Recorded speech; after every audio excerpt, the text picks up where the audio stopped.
Look at the ancient world of Javanese epic lore, and you'll find the kingdom of Hastina. But right now, its borders are burning. Tensions with the giant-ruled kingdom of Pringadani have reached a boiling point, threatening all-out war. Yet inside the palace walls, King Pandu faces a crisis of a completely different nature. His pregnant second wife, Queen Madrim, has a bizarre craving. She refuses to eat or rest until he takes her on a joyride atop Lembu Andini, the sacred flying cow that serves as the personal mount of Batara Guru, the supreme god. Pandu is entirely paralyzed. On one hand, his generals are begging for orders to fortify the frontier against an imminent invasion. On the other, his queen is making impossible, potentially blasphemous demands that could anger the heavens. This hesitation leaves an opening for Patih Sangkuni, the kingdom's prime minister.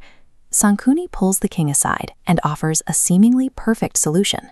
He insists that a true ruler delegates the ugly business of war to his generals, reserving his own divine energy to care for his queen and secure the royal bloodline.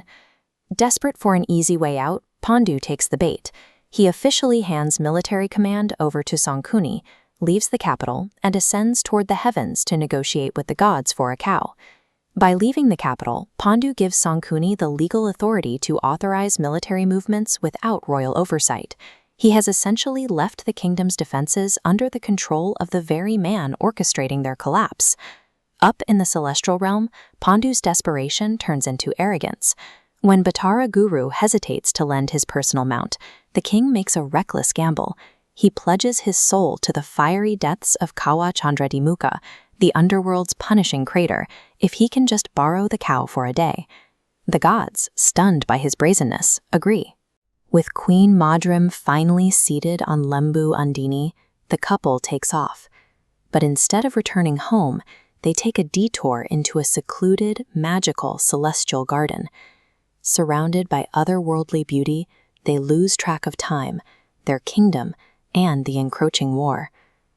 This isolation triggers a fatal mistake. Years prior, the sage Resi Kendama cursed Pandu, decreeing that if the king ever gave in to physical lust, it would cost him his life. Drunk on his own success in the heavens, King Pandu ignores the warning and breaks the divine edict. When the skies darken with ominous thunder, Pandu's arrogance peaks. Instead of respectfully returning Lembu Andini to the supreme god, he dismisses the sacred cow, telling it to find its own way home. He feels entirely invincible. By the time Pandu finishes his celebration in the garden, he has missed the critical window to intervene in the border dispute, leaving him completely unaware that his territory is already under attack.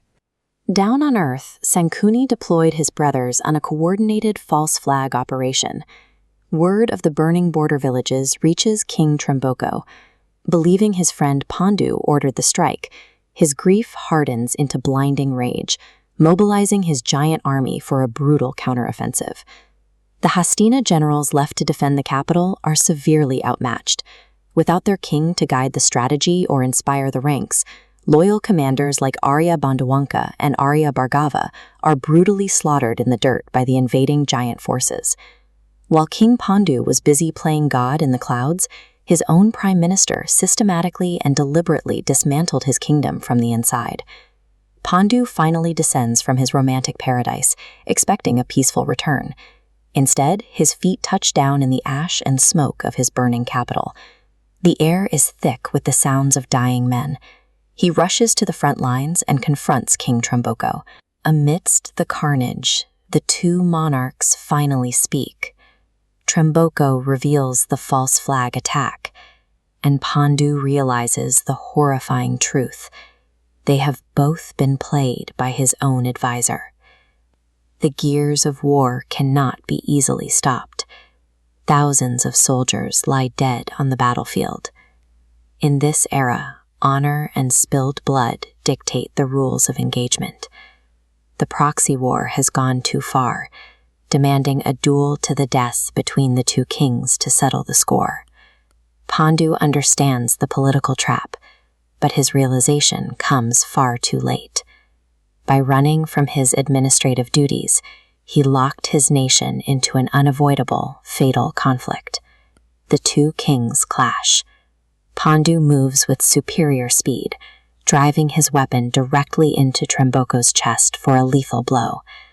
But in his distracted, cursed state, Pandu leaves himself open. Tremboko's poison dagger slices into Pandu's thigh. Tremboko falls dead, but the poison and the sage's curse immediately take hold of Pandu. He is carried back into the palace, where he slowly succumbs to his wounds. He breathes his last just as Queen Madrim gives birth to twin heirs, Nakula and Sadewa, before she takes her own life in grief. The battlefield clears, leaving only one victor, Patih Sangkuni.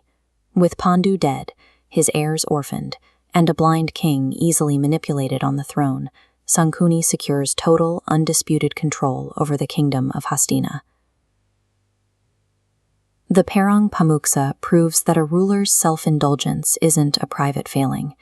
By ignoring a border crisis to satisfy a domestic whim, Pandu allowed Sangkuni to eliminate the kingdom's veteran military leadership, leaving Hastina structurally compromised